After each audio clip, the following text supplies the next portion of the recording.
Élie, le prophète Élie, ressuscite un jeune homme, un enfant. Dans l'Ancien Testament, nous avons déjà des phénomènes de résurrection. Il y en a 3. Élie et Élisée ont ressuscité des morts. Extraordinaire. Avant même que Jésus ne vienne, nous avons des résurrections de morts. 3 dans l'Ancien Testament. Et aujourd'hui, dans l'Évangile, on nous parle encore d'un enfant, le fils d'une veuve, que Jésus ressuscite. Il y a encore 2 autres cas de résurrection dans l'Évangile. Vous vous rappelez lequel ? Lazare et le fils et la fille de Jaïr, un centurion romain. Et dans les Actes des Apôtres, nous avons encore 3 résurrections.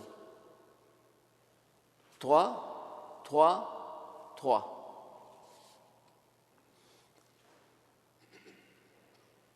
En fait, ce n'étaient pas des résurrections.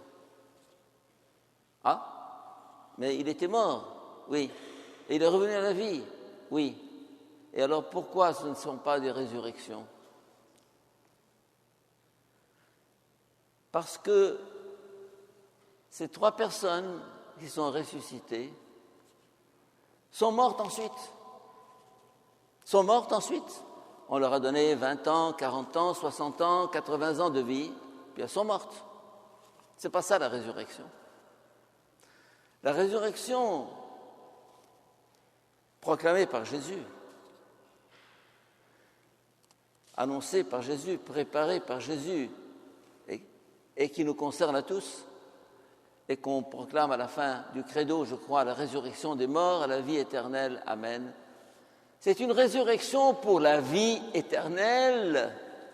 Ce n'est pas une résurrection pour quelques années en plus. Ce n'est pas un bakchiche que Dieu nous donne en disant « Oui, voilà, je t'ajoute quelques années à ta vie. » Mais ce n'est pas ça qui m'intéresse. Le mois dernier, j'ai reçu un vidéoclip extraordinaire. On nous annonce qu'avec l'ingénierie génétique, on arrivera maintenant à régénérer les tissus, à remplacer les organes, à fabriquer un autre être humain. Et le bonhomme que vous voyez devant vous, il aura encore 1000 ans de vie. C'est mal, là. C'est pas mal. On me donne encore 1000 ans. Mais ce n'est pas ça qui m'intéresse. Je ne veux pas 1000 ans. Oui, je n'ai pas de problème. Mais je rêve à autre chose. Je rêve à autre chose. Je rêve à la vie qui ne finit pas, la vie qui ne meurt pas, ce qu'on appelle la vie éternelle, la vie divine. C'est ça que le Christ est venu nous apporter. Et c'est en ce sens que la résurrection du Christ est tout à fait différente de ces 9 résurrections dont on parle dans la Bible. Tout à fait différente. Comme dit saint Paul, le Christ ressuscité ne meurt pas. Il ne retrouve pas son ancien corps, non. Il prend un autre corps, un corps mystérieux. On l'appelle corps spirituel. C'est-à-dire un corps qui n'est pas soumis aux contraintes du cycle de la nature.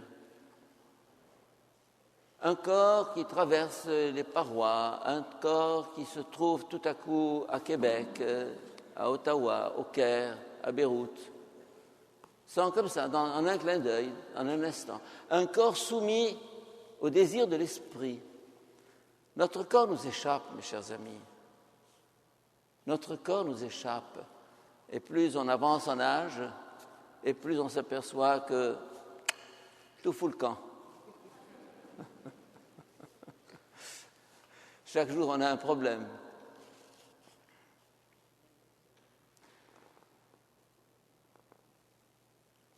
Il y a même une petite anecdote dans une maison de personnes âgées.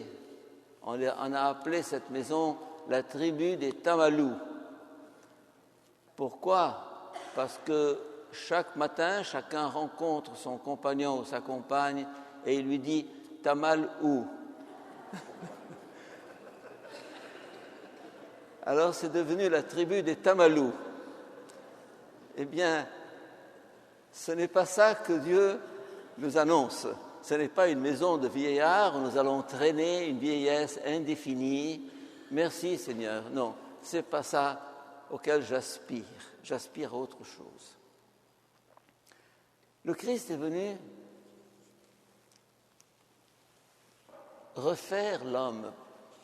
Refaire l'homme pas à la manière des chimistes ou des médecins ou des scientifiques qui veulent, à partir de cellules souches, régénérer nos tissus. Il nous refait de fond en comble, il nous régénère, il nous fait renaître. Il nous donne ce à quoi nous aspirons, parce qu'au fond de nous, il y a un rêve d'éternité. Au fond de chacun de nous, il y a un rêve d'éternité. Il y a un rêve de santé, il y a un rêve de vie. Cette vie des enfants qui courent dans le jardin, qui sautent, qui grimpent. C'est ça l'enfance. Eh bien, nous sommes appelés à une enfance éternelle, une renaissance. Je crois à la résurrection des morts, à la vie éternelle. Je crois à la résurrection des morts pour une vie éternelle. Et c'est là que ces résurrections dont il est question dans la Bible ne sont que des signes d'autre chose. Des signes d'autre chose. D'autres choses, ça veut dire de ceux pour qui nous avons été créés, pourquoi nous avons été créés. Alors aujourd'hui, après ce cycle pascal que nous avons vécu, sachons que le Seigneur nous prépare quelque chose d'extraordinaire. Ce que l'œil n'a pas vu, ce que l'oreille n'a pas entendu, ce que n'a pas effleuré le cœur de l'homme,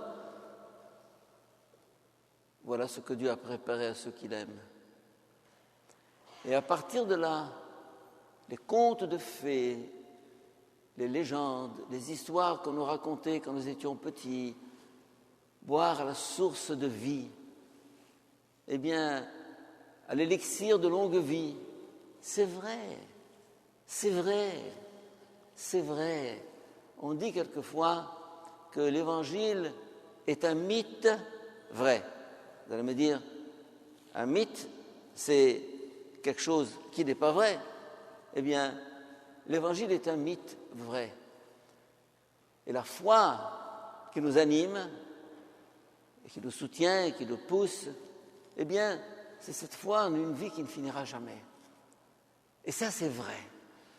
Croire, c'est croire à cette chose inouïe, impossible, incroyable, qui est la vie éternelle. Et c'est ce que le Christ est venu nous apporter. Et c'est pour ça que nous sommes chrétiens, et c'est pour ça que nous croyons à Jésus.